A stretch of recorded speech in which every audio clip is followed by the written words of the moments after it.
Hello everyone, Weather Jamaica here. Welcome to this updated video on the weather across Jamaica and the rest of the Caribbean. It is 11:19 p.m. Tuesday night, July 2, 2024. Now, before we even jump into it, I must apologize for the lack of video, especially today on our YouTube platform, because I've been traveling all day and I'm finally here at my Montego Bay vacation.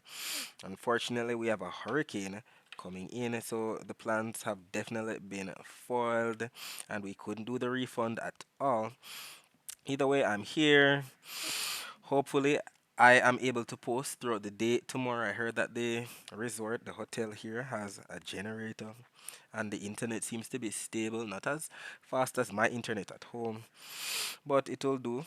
Hopefully, when I get back home in St. Thomas, the place is actually recognizable given the passage of Major Category 4 Hurricane Beryl. Now, before we jump into it, please ensure that you guys like the video. I'd really appreciate it if you guys get this video up to 100 likes. If you don't know by now, that's how the YouTube algorithm works. We all like the video, and then the YouTube algorithm pushes the video out to more persons who are in the path of this hurricane so that we can keep everyone safe. Share this video with your friends, your coworkers, your relatives, and even your church brethren. And subscribe if you haven't yet done so. Leave a comment down below letting me know what the that's been like recently. Also, feel free to ask any weather related question that you might have about the future weather in your specific area. Alright, so let us take a look at the latest update on Hurricane Beryl from the US National Hurricane Center. This is as of 11 p.m. Eastern Daylight Time, which is actually 10 p.m. Jamaica time. We can see that Beryl has maximum sustained winds of about 150 miles per hour, and she's moving towards the west northwest at 22 miles per hour. And we can see that it is definitely expected to remain an M. We know the M stands for major hurricane while she's passing through. So anywhere from category 3 to 5. Let's hope it doesn't get back up to 5 at all.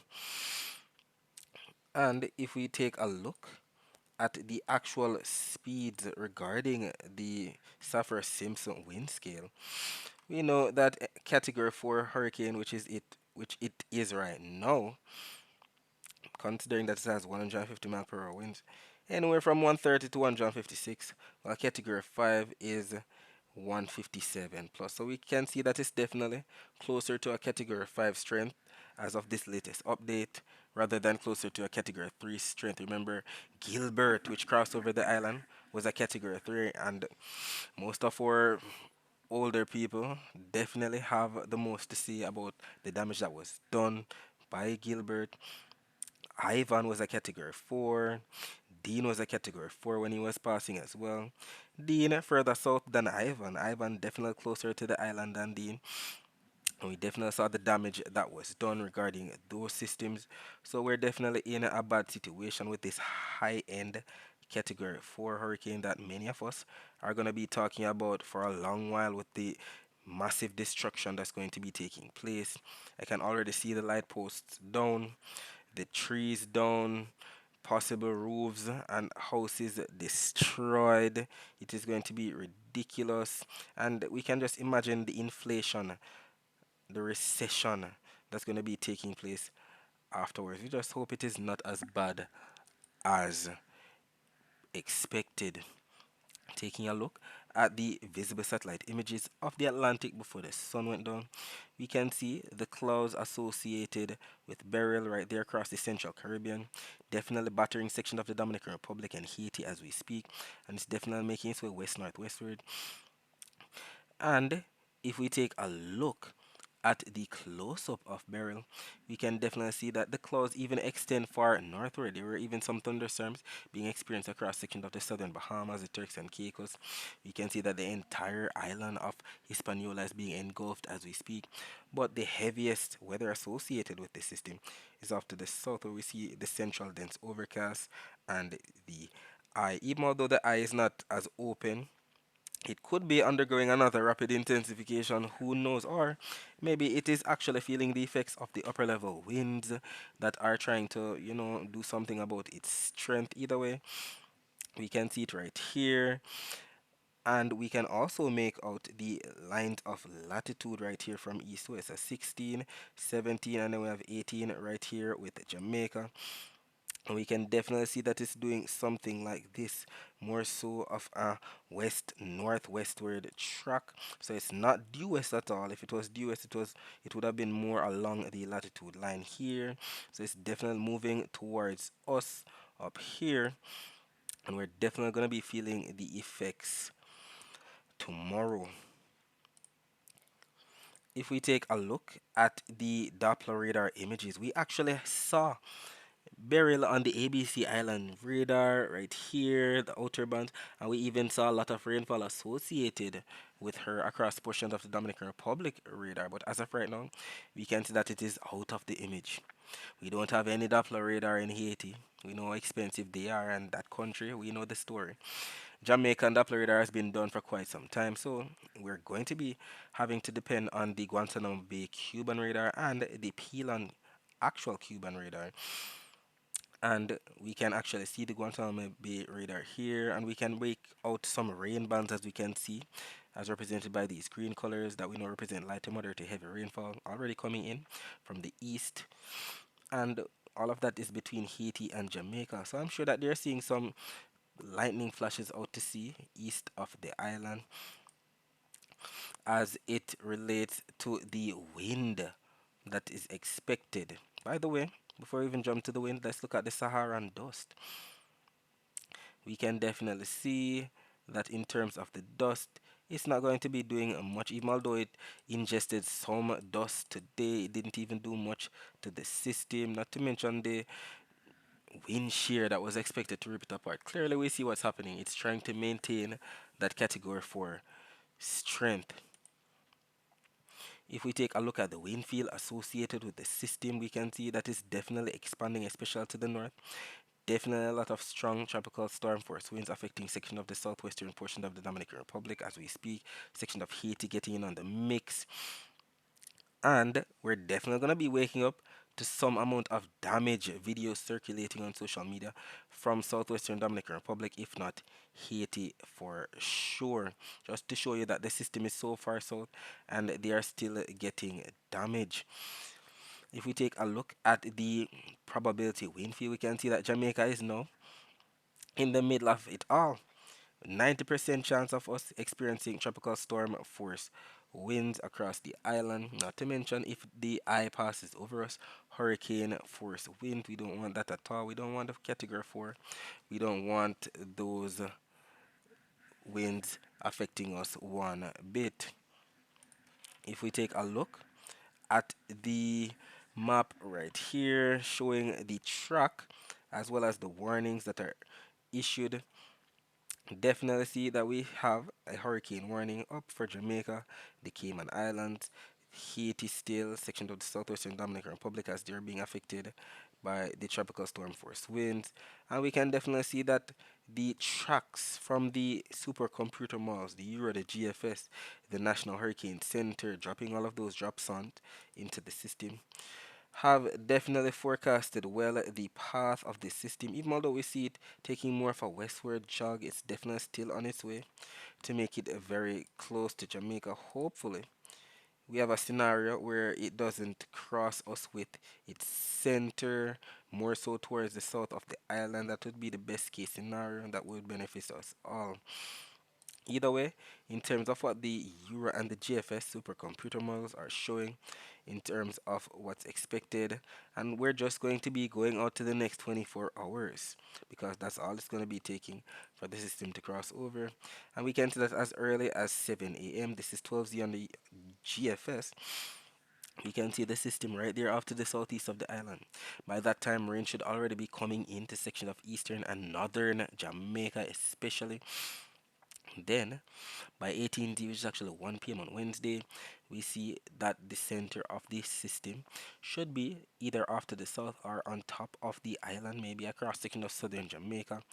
Then we see that by 0 on Thursday, which is actually 7 p.m. on Wednesday, we see that the center should be to the west of the island, but we can still get in on that very bad weather off to the east of Jamaica. The euro is showing something similar in a sense. They're definitely in consensus with where the system is expected, even although the GFS has the center of circulation more so across southern Jamaica than the euro. We see the consensus. Bad weather is definitely in store. We see the yellows, we see the reds, we see the purples coming into portion of the island. This is definitely a bad situation. We asked for rainfall, but we didn't ask for this at all. We just wanted the rainfall to cool down the temperatures, or have us not having water restrictions. But this is what we're getting instead.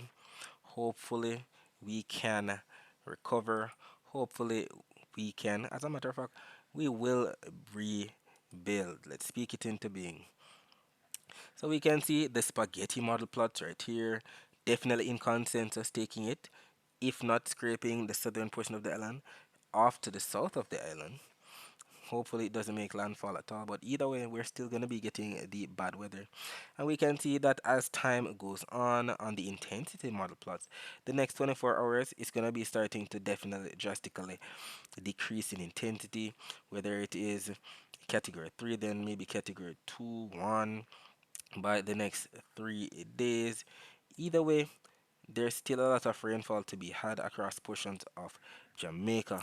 Look at all of these purples, look at these pinks, all of that color that we can see by the key on the right that represents anywhere from 3 to what up to 8 inches of rainfall on both the Euro and the GFS malls. Definitely in consensus with that.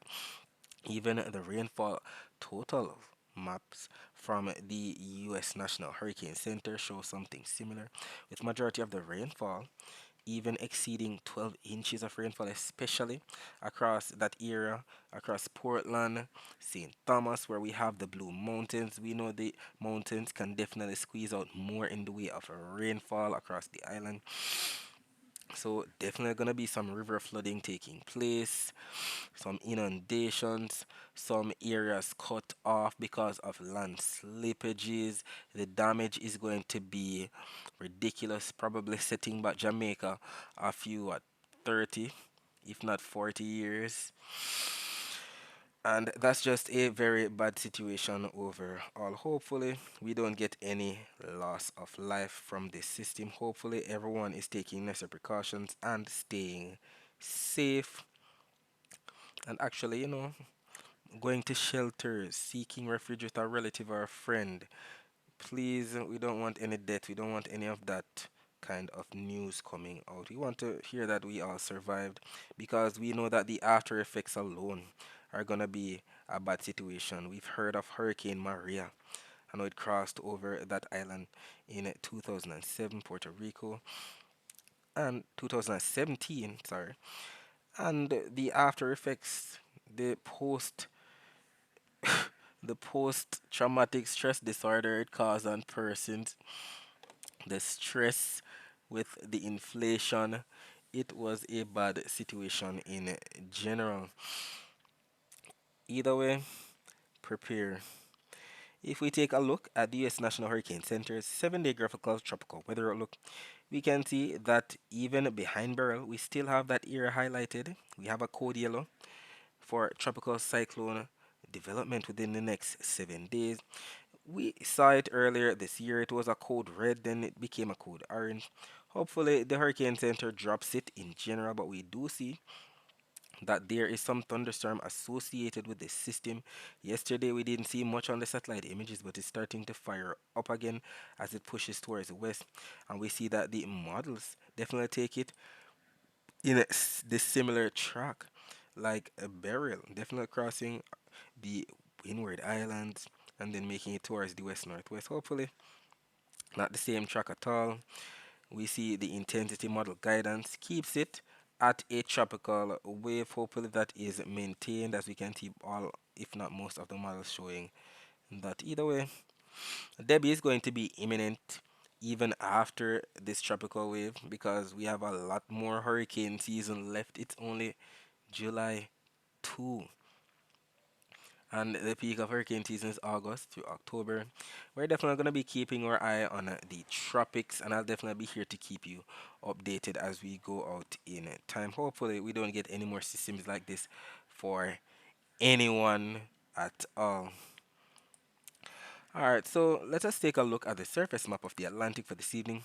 We can see that we have that ridge of high pressure that we know is responsible for sending everything from Africa across the Mediterranean region into the Caribbean. Blame the high pressure. If we're gonna blame anyone, blame the high pressure, because it's just steering everything. The tropical wave right here to the west of Africa. This tropical wave, which is the same Invest 96L that we just watched.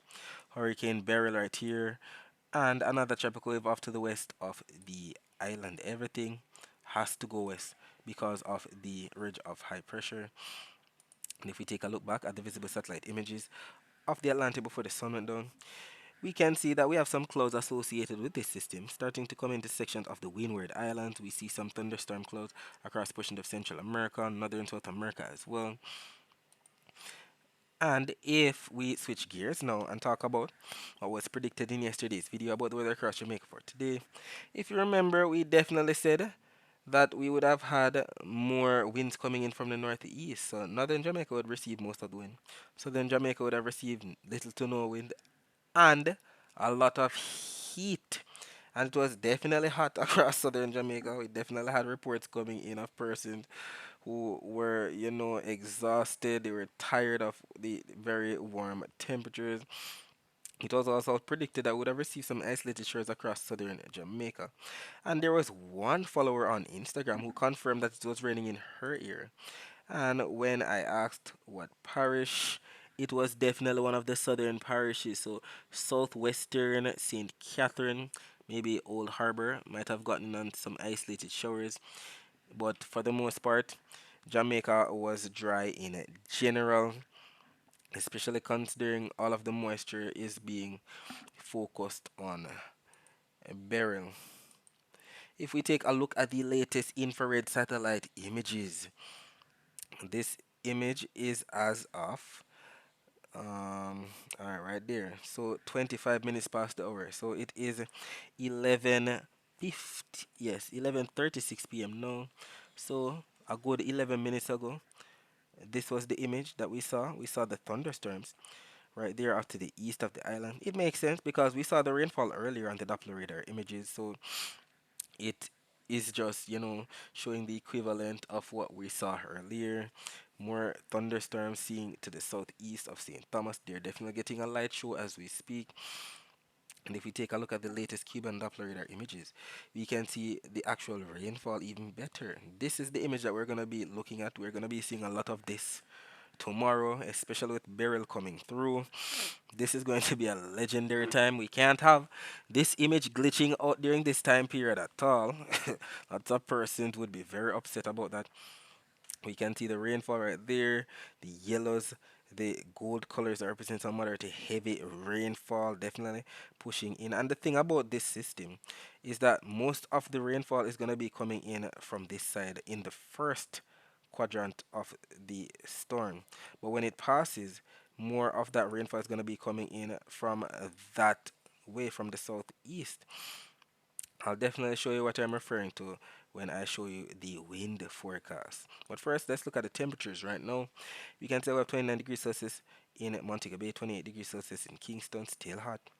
And by about 4 a.m. on Wednesday, temperature should dip down to about 27 degrees Celsius in Montego Bay, 27 degrees Celsius in Kingston. As relates to the temperature forecast for tomorrow, we can see Jamaica right here on this map from the GFS, which is valid for 18Z on Wednesday, which is actually 1 p.m. on Wednesday. And we see Jamaica embedded in what? Some grays and some blues. And it makes sense because we're going to be experiencing a hurricane tomorrow. So, average, if not below normal temperatures, should be expected. But behind that, we can definitely see what's coming more warm air. Not to mention the Saharan dust. I'll definitely be showing the Saharan dust forecast afterwards. Either way, we know the normal temperatures for the month of July are about 91 degrees Fahrenheit. That's about 32.7 degrees Celsius. So we should be receiving anywhere from about, let's say, 30 to 32, if not less, considering the rainfall that Beryl is going to be causing across the island on Wednesday. As relates to the wave forecast, look at this. This is for 12 o'clock on Wednesday. Look at all of these colors that we've never seen before. We usually see the blues that represent 1 to 1.5 meter wave heights. Now we're seeing the purples, the burgundies, some ridiculous colors that we've never seen before that represent up to 9 plus meter wave heights. This is ridiculous. Those are some very high wave heights, and they're definitely going to be causing a lot of storm surge coming in, especially on the south coast. Look at this. This was what I was referring to earlier. The wind forecast is ridiculous. Let's use the black color right here. The winds are going to be coming in from the northeast, especially some strong winds for the north coast during the morning. There's definitely going to be storm surge, seas rising, damaging coastal areas, beaches, and we can definitely see that by 12 p.m. on Wednesday. That's on the Euro though. The center of the system should be to the south of the island. The heaviest or yes, the strongest winds that exceed 60 knots, which make it up to category 4 strength. Definitely gonna be pushing into the island. And if we take a look at the GFS, something similar. And the thing is, as we go out in time throughout Wednesday, we definitely see what's happening. Look at what the GFS does. Send it into portions of southern Jamaica at that time. We have to take these forecasts with a grain of salt, But this was what I wanted to highlight. By 6 p.m. on Wednesday, this is what the GFS is showing, that the center of circulation should be off to the west of the island.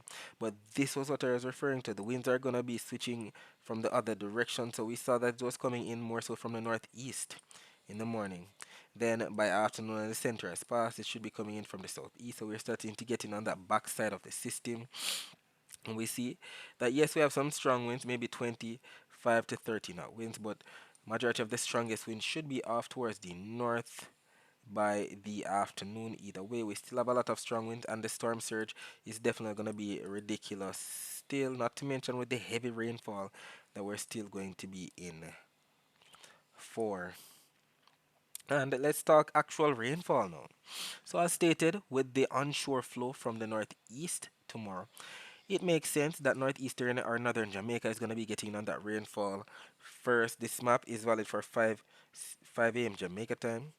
Right there, we see the blues represent rainfall, and we see it on both the Euro and the GFS malls for a section of Trelawney, St. Anne, St. Mary, Portland right there. Then skipping ahead to about 11 a.m. Eastern Standard Time, it's actually 10 a.m. Jamaica time, we start to see the worst of the weather coming into section of Eastern Jamaica, Portland, Kingston, St. Andrew, St. Thomas. Look at all of this. Pink, purple, dark burgundy. This is ridiculous. We don't see this. We see blues when it comes to these 1 hour total maps. This is such ridiculous. Look at this by 4 p.m., which is 4 p.m. Eastern Standard Time, which is actually 3 p.m. Jamaica time. We start to see most of the bad weather across the island by 3.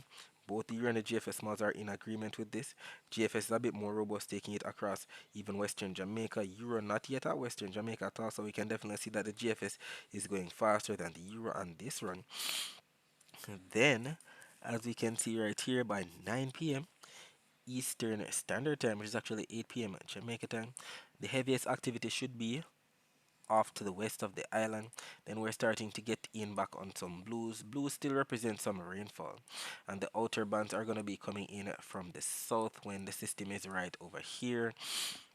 So definitely some more rainfall for southern Jamaica, flash flooding, more strong winds definitely expected. It's not going to be fully out of here until about Wednesday and Thursday afternoon, sorry. And we see it right here. This is 4 a.m. We start to see some clearing with the whites. Still have some blues that represent rainfall across section of the south coming in. We see that both the Euro and the GFS models are in consensus with this. So definitely by Thursday afternoon, things should be clear. We should have our after pictures taken. If you actually, took the before pictures today, like I asked. Oh, geez, it's gonna be ridiculous. I definitely took some before pictures at my workplace today, because I know when I get back to Kingston, it's going to be a different story. Some cars are gonna be damaged. If you don't want your windscreen to be damaged, please do something about it. I don't know what you're gonna do, but do something. Please all keep safe. Even the accumulated precipitation forecast maps, the close up of it, we showed it earlier in that line from the southeast to the northwestern Caribbean. But look at the close up. This is just ridiculous. Ridiculous, ridiculous. Purples. I don't even know the name of these colors. Peach, whites, grays, the Euro, the GFS, both in consensus. A lot of rainfall is expected. There is gonna be flash flooding. There are gonna be mudslides and landslides.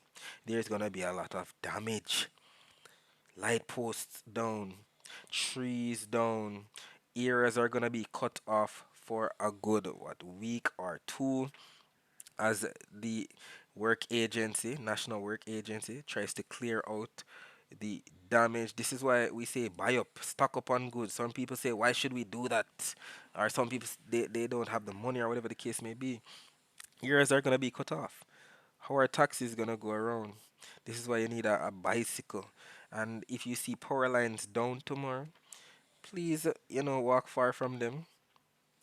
We know how these things go. We don't want any death. It is going to be a ridiculous situation.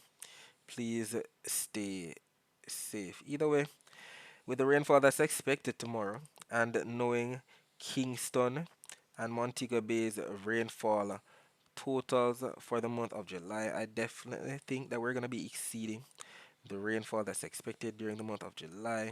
We usually receive up to 3 inches of rainfall for the month of July in Montego Bay, up to 50 millimeters of rainfall for the month of July in Kingston. 50 millimeters is the same as 2 inches.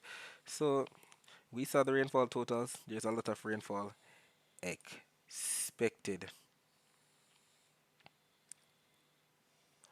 Alright, so let us switch gears and talk about the rest of the Caribbean.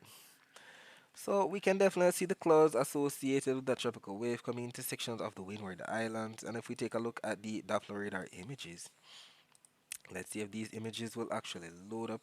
So yes, we see the rainfall that's coming into section of Trinidad and Tobago associated with that tropical wave as we speak. Section of Grenada, section of Tobago, St. Vincent, even sections of Barbados getting in on that rainfall. If we take a look at the northeastern Caribbean, if it will load, alright, let's use this image. You can see that there's not much taking place as we speak, but sections of southwestern Florida, sections of Nicaragua getting in on that rainfall, Guatemala, sections of Colombia getting in on that rainfall too.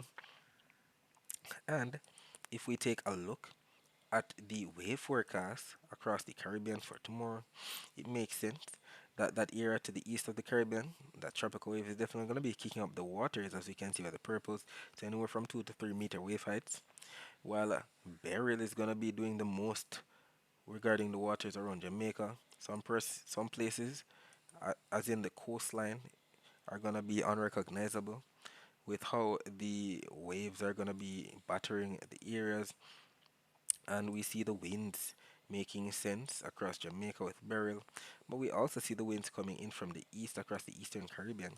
In the yellows, averaging anywhere from 25 to 30 knots. If we take a look at the rainfall totals for the next 24 hours across the Caribbean, we already spoke about Jamaica, Haiti, Dominican Republic, but there's definitely more rainfall associated with the other tropical wave. And we see that both the EU and the GFS models are in consensus with this. So anywhere from Guadeloupe southward, Dominica, Martinique, St. Lucia, St. Vincent and the Grenadines, Grenada that just got in on that very bad weather, still getting on more rainfall as we speak. Barbados, Trinidad and Tobago, more so Suriname and Guyana than French Guyana.